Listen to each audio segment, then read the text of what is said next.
Kamusta mga ka-channel? I hope everyone's safe and well. Ako po si Shasha at sa channel pong ito, aking ibinabahagi ang ilang mga crime stories na naganap hindi lamang dito sa Pilipinas maging sa ibang sulok ng mundo. Kaunting kahilingan lamang po, kung inyong magugustuhan ang inyong maririnig, huwag pong kalimutang i-click ang subscribe button, i-click nyo na rin po ang notification bell para updated kayo sa mga susunod pang videos. Sarang he! You making that up, Robert? I'm not disrespecting her by saying she's not telling the truth. I'm just being honest. Somebody sent me something on my phone and it said that I hog-tied her. I don't know how to hog-tie people. What would I hog-tie? My kids is listening to this, all of this nonsense, and I ain't been able to spend no time with them. This is real. This is not a lie.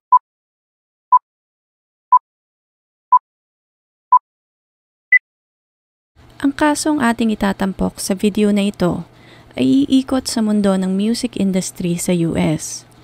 Ayon sa datos, ang music industry na ito ay tinatayang may net worth na 25.9 billion. Noong taong 2021 lamang, kumita ang industriyang ito ng humigit kumulang 15 billion in revenue. Nasa US din ang may pinakamalaking porsyento ng mga taong nagbabayad o nakasubscribe sa mga streaming services tulad ng Spotify, Apple Music at iba pa. 82.1 million ng 523 million na paid subscribers ay nakabase sa US, dominated by Universal Music Group, Sony Music Entertainment at Warner Music ang music industry sa United States. Isa sa mga pinakasikat na singer, rapper ng henerasyon niya, si R. Kelly.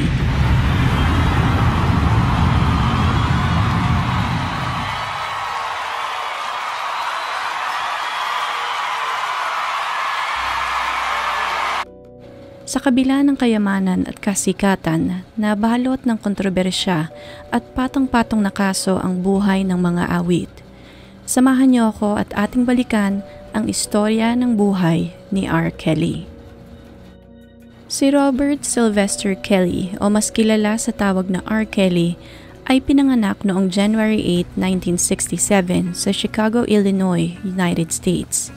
Isa siyang songwriter, producer, multi-instrumentalist at isa sa mga best-selling rhythm and blues R&B artist noong 1990s at early 2000. Nakilala siya sa napakaganda niyang boses at mga magagandang lyrics sa kanyang mga kanta.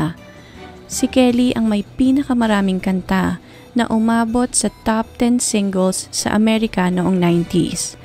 Naglabas si Kelly ng 14 studio albums, 5 compilation albums at 3 collaboration albums sa durasyon ng kanyang karera bilang mga awit. Ang kanyang mga albums ay bumenta ng higit kumulang 75 million records worldwide. Si Kelly ang sumulat, nag-arrange at nag-produce ng kanyang mga kanta. Isang henyo pagdating sa larangan ng musika.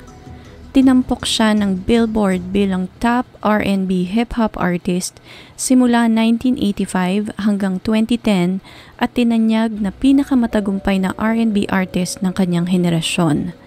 Nagmay-ari din siya ng mga mansyon at magagarang sasakyan.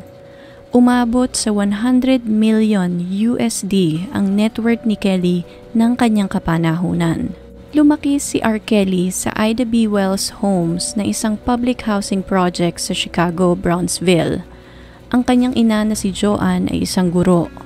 5 taon si R. Kelly nang pinakasalan ng kanyang ina ang kanyang stepfather na si Lucius. Nagtatrabaho ang kanyang stepfather sa isang airline sa Amerika. Mayroong 3 babaeng kapatid at 2 lalaking kapatid. Ayon sa kwento ni Kelly, 8 years old siya nang maging kasintahan niya ang batang si Lulu. Si Lulu ang unang naging inspirasyon niya sa musika. Miyembro ang kanilang pamilya ng isang Baptist church kung saan nagsilbing lead singer ng choir sa simbahan ng kanyang ina. Salat sa pamumuhay ang pamilya ni Kelly. Ayon sa kanyang high school teacher, ay halos walang laman ang kanilang bahay. Mayroon lamang silang isang lamesa, ilang upuan at walang makikitang ama sa kanilang tahanan. Ayon sa autobiography na sinulat ni R. Kelly na pinamagatang Solar Coaster, The Diary of Me noong 2012, ay mayroon siyang dyslexia nang siya ay bata pa. Hirap siyang matutong magsulat at magbasa. Dahil sa sakit na ito, palagi siyang nagkakating classes at nagtatago sa isang lumang music room na may abandonadong piano at dito ay tinuruan niya ang kanyang sarili kung paano gumamit ng piano. Naging basketball player din si Kelly ng high school. Ito ang naisip niyang tanging paraan para makagraduate siya ng high school. Nakaranas din siya ng sexual na pang-aabuso mula sa nakatatandang kapatid niyang babae na si Teresa simula ng 8 taong gulang pa lamang siya. Pinatotohanan naman ito ng isa sa kanyang mga kapatid na si Curry dahil kasama di umano siya ni Kelly habang inaabuso sila ng nakatatandang kapatid. Nang 10 taong gulang naman si Kelly ay isang kaibigan ng kanyang pamilya naman ang umabuso sa kanya. 11 taong gulang naman si Kelly nang mabaril siya sa balikat habang sakay siya ng kanyang bisikleta. Pinag-interesan di umano ng kanyang mga kaibigan ng kanyang bike, ngunit pinabulaanan ito ng ilang mga kaibigan at sinabing nagtangka di umano si Kelly na kitlin ang kanyang buhay. Ang balang tumama kay Kelly ay nasa balikat pa rin niya magpasa hanggang sa kasalukuyan. Lumipat ang pamilya ni Kelly sa isang mas maayos na komunidad noong 1983. Inenroll siya ng kanyang ina sa Kentwood Academy, isang public school sa Chicago, at dito ay nakilala ni Kelly si Lena McLean na nagsilbing music teacher at pangalawang ina ni R. Kelly. Maiilarawan ang style ng pag-awit ni Kelly as church-trained. Dahil laking simbahan, naging klaro ang balanse ng pagiging relihiyoso at pagiging makamundo sa pagsulat niya ng kanta. Maiilarawan ang style ng pag-awit ni Kelly as church-trained. Dahil laking simbahan, naging klaro ang balanse ng pagiging relihiyoso at pagiging makamundo sa pagsulat niya ng kanta. 17 years old si Kelly nang isinali siya ni Miss McLean sa isang talent show kung saan inawit niya ang kantang Ribbon in the Sky ni Stevie Wonder. Dito niya unang naramdaman ang sayang hatid ng pag-awit at pagiging sikat. Ayon kay Kelly, ginawa niyang trabaho ang pagkanta sa mga subway station gamit ang kanyang Casio keyboard at kalimitan ay nagpapanggap siyang bulag para hindi siya hulihin ng mga pulis. Taong 1990 nang sumali si Kelly at ang kanyang grupong MGM sa talent show na Big Break. Nanalo ang grupo ni Kelly ng grand prize at premyong $100,000. Ngunit dahil sa hindi pagkakasundo sa pera, kalaunan ay na-disband ang grupo. Inilabas ni R. Kelly ang kanyang debut album noong 1992 na Born into the 90s kasama ang vocal group na Public Announcement. Ito ang nagbukas ng pinto ng kasikatan kay R. Kelly. Naghari si Kelly sa mundo ng R&B at ito ang naglagay sa kanya sa pedestal. Isa sa mga pinakasikat na kanta ni R. Kelly ang I Believe I Can Fly noong 1996. Nabansagan itong one of the best R&B songs na nagbigay ng 3 Grammy Awards kay Kelly. Ilan pa sa pinakamatagumpay niyang kanta ang Bump and Grind noong 1994, You Remind Me of Something noong 1995, I'm Your Angel noong 1998, Ignition noong 2002 at marami pang iba na tumambay sa top 40 Billboard single chart noong 1990s. Noong 1996, kinasal si R. Kelly kay Andrea Danielle Lee na isang American choreographer, dancer at actress. Isang classically trained dancer si Andrea at nais niya sanang mag-focus noon sa kanyang musical theater career, ngunit dahil sa pangbubuyo ng mga kaibigan ay sinubukan niyang mag-apply sa mga commercial dance audition. Natanggap siya sa trabaho at iyon nga ay ang maging backup dancer ni Kelly sa kanyang mga tours. Dahil palaging magkasama ay nagka-developan ang dalawa na nauwi sa kasalan. 22 years old si Andrea na magpakasal siya kay R. Kelly sa Colorado noong 1996. Nagbunga ang kanilang pagsasama ng 3 supling. Ang mga batang ito ay sina Joanne, Jaya at Robert Jr. Matapos ang 10 taon, nag-file ng divorce si Andrea dahil sa pisikal na pang-aabuso di umano sa kanya ni R. Kelly.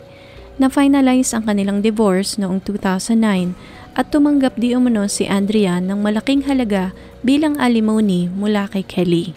Ngunit sa kabila ng kasikatan, nabalot ng kontrobersya ang buhay ni R. Kelly. Patong-patong na kaso ang kinaharap ni R. Kelly sa loob ng 2 dekada at karamihan dito ay tungkol sa sexual na pang-aabuso. Nagsimula ito noong 1994. 27 years old si R. Kelly di umano nang sekreto nitong pinakasalan ang singer na si Aaliyah na 15 anyos pa lamang ng panahong iyon. Pinakasalan di umano ni R. Kelly si Aaliyah upang makaligtas sa mga kasong maaaring idulot nito. Sinabi din ng isang witness na inamin di umano sa kanya ni Kelly na pinakasalan niya si Aaliyah para maipalaglag nila ang bata ng legal nang hindi nalalaman ng magulang ng dalaga. Ayon sa minister na nagkasal sa kanilang dalawa, ay 10 minuto lamang daw ang itinagal ng kasal. Umalis si R. Kelly pagkatapos ng kasal at agad na bumalik sa kanyang tour. Hindi naman nagtagal at naanal din ang kasal ng dalawa. 1995 nang tuluyang maanal ang kanilang kasal. Taong 2001 naman, inamatay sa isang plane crash ang singer na si Aaliyah, 7 taon matapos ang nasabing kasalan. 1997 naman nang kasuhan si R. Kelly ni Tiffany Hawkins. Personal injuries at emotional distress na tinamo niya sa loob ng 3 taong pakikipagrelasyon kay Kelly. Ayon sa mga court documents, nagsimula siya makipagtalik kay Kelly nang 15 anyos pa lamang siya at natigil ito ng 18 anyos na siya. Ayon din sa Chicago Sun-Times, humingi ng danyos na $10 million si Tiffany mula kay Kelly, ngunit nakipag-areglo ito nang bigyan siya ng $250,000 para isarado na ang kaso. Taong 2001 naman, nang nagsampa ng kaso si Tracy Simpson laban kay Kelly. Ayon kay Tracy ay sapilitang nakipagtalik sa kanya si Kelly nang siya ay minor de edad pa lamang. Nagkaso ang magkabilang panig at binasura ang kaso nang binayaran siya ni Kelly ng danyos perwisyo. Nang parehas na taon naman ay kinasuhang muli si R. Kelly ng isang intern nang sapilitan siyang magkaroon dito ng sexual relationship ng 17 years old pa lamang ito. Ayon sa intern ay kinontrol di umano ni Kelly ang kanyang buhay.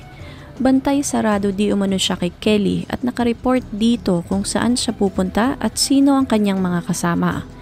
Ibinasura din kalaunan ng kaso na makipagsettle siya kay Kelly matapos makatanggap ng settlement money mula sa singer. Taong 2002 naman, habang kasal pa si Kelly kay Andrea, napasakamay ng mga pulis ang isang videotape kung saan nakita na nakikipagtalik si Kelly sa isang minor de edad. Sinimulan ng mga pulis ang investigasyon, ngunit mariing na pinabulaanan ng dalaga ang akusasyon maging ng kanyang mga magulang na merong sexual na relasyon ang kanilang anak kay R. Kelly. Nag-perform pa si Kelly sa opening ceremonies ng Winter Olympics ng parehas na araw na pumutok ang balitang ito sa Hollywood. June 5 ng parehas na taon din ay nakasuhang muli si Kelly ng 21 counts ng pornografiya na nagmula sa mga tape na hawak ng mga pulis. Nagplead ito ng not guilty at nakalaya dahil nagbayad ito ng piyansang umabot sa $750,000.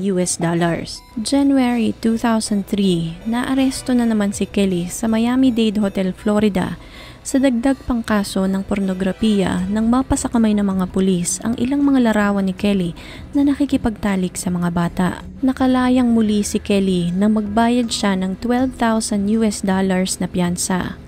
Napawalang bisa ang mga reklamo nang sabihin ng judge na walang hawak na warrant ang mga pulis nang halughugin nila ang bahay ni Kelly. 2004 naman ay naghain ng $90 million lawsuit si Kelly laban kay Jay-Z at isa pang promoter dahil sa breach of contract at pangsasabotahe. Sapilitan siyang sinibak di umano ng mga ito sa kanilang 40-city tour dahil sa kanyang unpredictable behavior.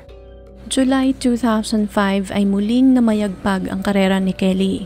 Inilabas niya ang kanyang pang-7 solo album na may title na TP.3 Reloaded.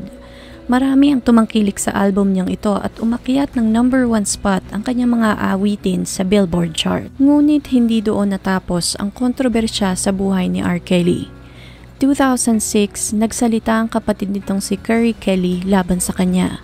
Di umano ay inalok siya ng kanyang kapatid ng $50,000 cash at isang record label kapalit ng pag-amin nito na siya ang nasa likod ng mga videotapes na hawak ng mga pulis. Hindi nagpatinag si Kelly, ilang buwan matapos ang aligasyong ito, inilabas ni Kelly ang kanyang album na Double Up at muli tumambay ito sa Billboard album chart sa number 1 spot. June 2008, na-acquit si Kelly sa lahat ng kasong isinampa sa kanya patungkol sa pornografiya matapos ang isang araw na deliberasyon ng jury. Makalipas ang 4 na taon, 2012 nang inilabas ni Kelly ang kanyang autobiography na pinamagatang Solar Coaster: The Diary of Me.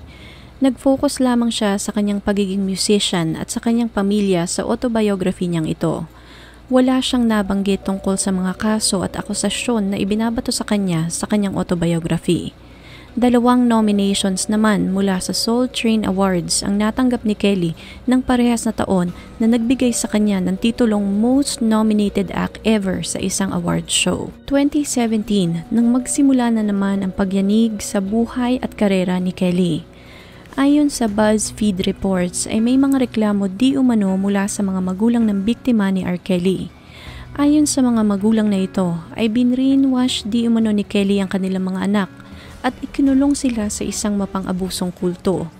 Naglabas din ang mga aktivista ng isang movement na tinawag na #MuteRKelly na may panawagang i-boycott ang musika ng mga awit. May 10, 2018, inalis ng music app na Spotify ang mga album ni Kelly dahil sa paglabag sa kanilang polisiya.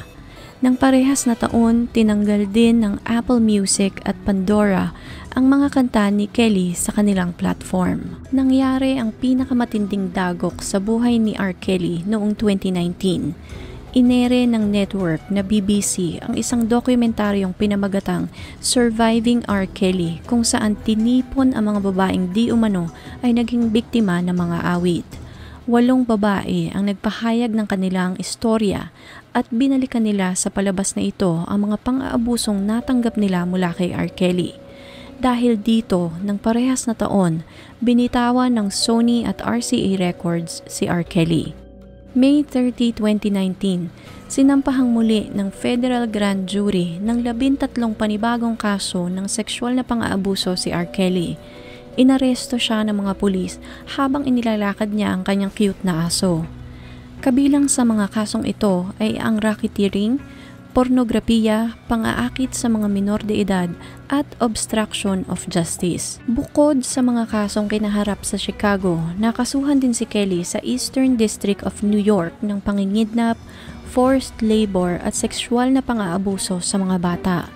Hindi na pinayagan ng federal judge na makalaya ang singer at iginiit na may dala itong matinding panganib sa mga bata kung siya ay muling makakapagpiyansa. August 5, isa pang kaso ang nadagdag sa patong-patong ng kasong kinakaharap ni Kelly. Ito naman ay ang pagkakaugnay nito sa isang 17 years old na babae. Niyaya di umano ni Kelly ang batang ito sa isang hotel room at binigyan ng $200 para magsayaw sa harap niya ng nakahubad. August 2021, nagsimula ang trial ni R. Kelly patungkol sa kanyang kasong trafficking matapos ang pagka-postpone dahil sa pandemya. Naglabas ang gobyerno ng detalyadong kaso upang patunayan na si Kelly ay guilty beyond reasonable doubt. Nagdala din sila ng daang-daang ebidensya at 45 witnesses. 11 sa mga ito ay pawang mga naging biktima ni R. Kelly. Habang umiiyak ay idinetalya nila kung paano silang inabuso ng sexual, mental, pisikal at verbal ng mga awit. Siniguro ng korte na mayroon silang sapat na ebidensya na magdidiin kay R. Kelly. Sobra ang lawak ng pinaggagawa ni R. Kelly at sa dami ng kanyang mga inabuso, nag-escalate ang kaso niya sa racketeering. Ayon sa mga testimonya sa korte, ang mga pang-aabuso ni Kelly ay nagsimula pa ng early 90s. Ang mansyon niya sa Lakeview, Chicago ang nagsilbing kulungan ng kanyang mga biktima. Mayroon itong 5 kwarto at lawak na 8,400 square foot. Mayroon itong roof deck, elevator, exercise center na may steam room at sauna, malalaking walk-in closet, isang magarang kusina na puno ng Wolf, Mill, and Gagano appliances. Lumipat naman siya sa kanyang Olympia Fields mansion na tinawag niyang Chocolate Factory. Dito niya ipinagpatuloy ang kanyang masamang gawain. Mayroon itong lawak na 22,000 square foot, mayroon din itong 16 na kwarto, 8 bathrooms, indoor jungle-themed pool, 4 na fireplace, isang game room, boxing ring, movie theater, isang kwartong puno ng salamin, isang log cabin at 2 recording studio at isang private lake. Sinabi ng mga witness na habang nasa kustodiya sila ni R. Kelly, ay kailangan nilang sumunod sa mga napakaraming istriktong batas. Hindi sila pwedeng basta-basta lumabas ng kwarto nang hindi nagpapaalam. Minsan di umano ay ginugutom din sila ng mga awit. Minsan din ay pinagbabawalan silang pumunta sa banyo. Ang komunikasyon nila sa kanilang pamilya ay bantay sarado din. Ultimong pananamit nila ay kontrolado din di umano ni R. Kelly. Maluluwag na damit lamang ang pwede nilang isuot, mga damit na hindi hakab ang kanilang mga katawan. Tanging si R. Kelly lamang daw ang pwedeng makakita ng kanilang katawan. Ipinag-utos din di umano ni Kelly na daddy ang itawag sa kanila ng mga ito. Pinagbawalan din silang makipag-usap o makipag-eye contact sa kahit na sinong lalaki. Malimit ay nakatungo lamang sila o nakaharap sa pader kapag kasama nila si R. Kelly. Nagsalita din ang isang tauhan ni R. Kelly na si Antonio Navarro. Nagsimula siyang magtrabaho kay R. Kelly noong 2007 bilang isang runner. Pinatunayan niya na sobrang higpit ang seguridad sa mansyon ni R. Kelly. Tuwing may darating na bisita ay kailangan nilang kuhanan ng ID at ang mga babaeng bisita naman ay kailangan pumirma ng non-disclosure agreement bago makapasok sa mansyon. Kabilang sa trabaho ni Navarro ay ang bumili ng pagkain para sa singer o sumagot sa mga tawag sa reception area. Kinumpirma niya na marami sa mga tawag na kanyang nasagot ay mula sa mga taong nasa loob na ng mansyon na humihingi ng permiso na lumipat papunta sa ibang parte pa ng mansyon. Hindi di umano sila maaaring mag-ikot sa loob ng mansyon nang walang permiso. Kinumpirma din ng kanyang mga empleyado na may mga naka-install na kamera sa karamihan ng kwarto sa bahay. Bugbog o pagkakakulong sa kwarto o deduction sa sweldo ang kabayaran ng isang pagkakamali. Ayon din sa mga babaeng testigo, pinilit din daw sila ni R. Kelly na makipagtalik sa iba pa nitong mga kasintahan. Kalimitan ay binibidyohan din ni Kelly ang pagtatalik nila at ito pa raw ang nagdedirek o nagsasabi ng kanilang mga galaw. Ni minsan ay hindi rin daw gumamit ng proteksyon si Kelly habang nakikipagtalik ito sa kanila. Pinatunayan ng doktor ni Kelly na may herpes daw ito simula pa noong taong 2000 at dahil sa masamang gawain ito ni Kelly ay marami itong nahawahan ng kanyang sakit. Ang mga babaeng biktima di umano ay sapilitang pinagsusulat ni Kelly ng collateral letter na naglalaman ng mga kasinungalingan gaya ng pag-amin na nagnakaw sila kay R. Kelly o namolestya sila ng isang kapamilya. Isang paraan ni Kelly upang ma-blackmail niya ang kanyang mga biktima. Naungkat din ang kasong kinasangkutan ni Kelly kung saan pinakasalan niya ang 15 anyos na mga awit na si Aaliyah noong 1994. Ilang araw matapos ang kasal niya kay Aaliyah, di umano ay hinali naman nito ang isang 17 years old na babae sa loob ng dressing room. Ang babaeng ito ay tumastigo din sa korte. Ayon di umano kay Kelly ay pwede niyang gawin lahat ng kanyang gusto dahil isa raw siyang henyo. Ayon din sa isang witness ay kinukuha di umano ni Kelly ang kanyang mga biktima mula sa kanyang fanbase. Mayroon siyang mga tauhan na nagre-recruit ng mga batang babae na kanyang bibiktimahin. Kapag nagustuhan daw ni Kelly ang babae ay babayaran nito lahat ng gastos, kabilang ang airplane ticket, hotel at papangakuan ng record deal. Pananakot di umano at ang non-disclosure agreement ang nagtulak sa mga biktima upang manahimik. Isa sa mga biktima na lumabas sa documentary na Surviving R. Kelly ang nagsalita din na kinontak di umano siya ng isa sa mga tauhan ni R. Kelly at binantaan siya na kung magsasalita siya ay ilalabas ni R. Kelly ang lahat ng mahahalay niyang larawan. Hindi siya nagpatinag at pumayag siyang lumabas sa dokumentaryo laban kay Kelly, and sure enough, isang linggo matapos i-ere ang dokumentaryo, kumalat sa social media ang kanyang mga larawan. Marami din sa mga supporter ni R. Kelly ang nagreklamo na walang sapat na upuan para sa kanila. Ilan naman sa mga masusugid na supporters ni R. Kelly ay hinuli dahil sa pang-iinsulto sa mga witness at biktima. Ayon sa kanila ay sinungaling ang mga ito at pera lamang ang habol nila sa kanilang idolo. Nagsalita naman ang kampo ni R. Kelly at iginiit ang kasinungalingan ng mga witness. Mayroon di umano silang freedom na umalis sa poder ng mga awit. Kinuwestiyon din ng kampo ni R. Kelly kung bakit hindi sila tumawag ng pulis. Maraming beses daw na pulis ang mga bodyguards ni Kelly, kaya kung gusto nilang magsumbong ay parati silang may mga pulis na kasama. Iginiit din ng mga ito na pera lamang ang habol nila kay R. Kelly at kung bakit sila pumayag na lumabas sa docu-series. Ngunit kahit anong laban ng kampo ni Kelly ay hindi na nila kinayang salagin pa ang mga kasong ibinabato kay R. Kelly. Tumagal ng 4 na linggo ang paglilitis at gumugol ang jury ng 11 hours sa loob ng 2 araw upang mapagpasyahan ang kaso. Dahil sa mga ebidensya at mga testigong humarap sa korte laban sa singer, noong September 2021, 55 years old si R. Kelly nang mahatulan siya ng 30 taong pagkakakulong.